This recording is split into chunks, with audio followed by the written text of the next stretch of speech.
Friends மலரக்கா copy குடிக்க வரீங்களா? Copy குடிக்க வரீங்களா? பொரியல்ல முறுக்கு போட்டு காப்பி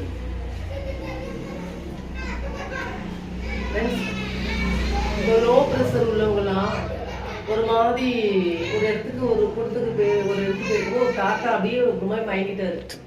உடனே முட்டாய் வாயை திறந்து பக்கு வாயை தொடர்ந்து ஒரு முட்டாயை போட்டு இப்படி இப்படி மூடி மூடி வாயை திறந்தோம். தாத்தா கொஞ்ச நேரத்துல எந்திரிச்சு உட்காந்துட்டாரு. அதே மாதிரி காப்பி குடிக்கிறது உடம்புக்கு வந்து கேடு கிடையாது. ஆனா ஒரு அளவோடு குடிக்கணும்.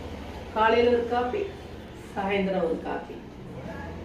சுகர் நிறைய லோ ப்ரெஷர் உள்ளவங்க எப்போவுமே ஒரு மிட்டாய் பாக்கெட்லேயோ ஒரு பர்ஸ்லேயோ வச்சுக்கோங்க.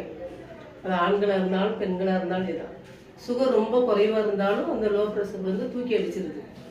அதனால இனிப்பு வந்து சேர்க்காமே இருக்கக்கூடாது. நான்லாம் மட்ட கணக்கில் இனிப்பா திம்பேன். அதான் உடம்பு வைக்கும் போல. இனிப்பு தின்னா உடம்பு வைக்கிறாங்க.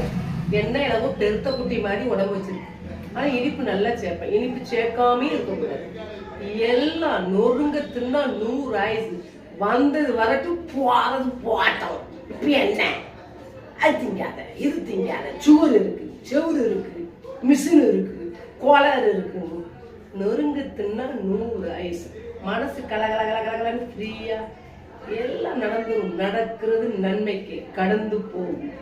எப்பவும் நிம்மதியா ஜாலியா சந்தோஷமா யாருக்கு கெடுதல் நினைக்கிறோம். நம்மளை கெடுக்க நினைக்கிறவனே விடக்கூடாது. காப்பி குடிங்க, நல்ல ஹெல்த்தி தான். ஃப்ரெண்ட்ஸ் எப்பவுமே இனிப்பா இருங்கள், கசப்பா இருக்காதீர்கள். By by by.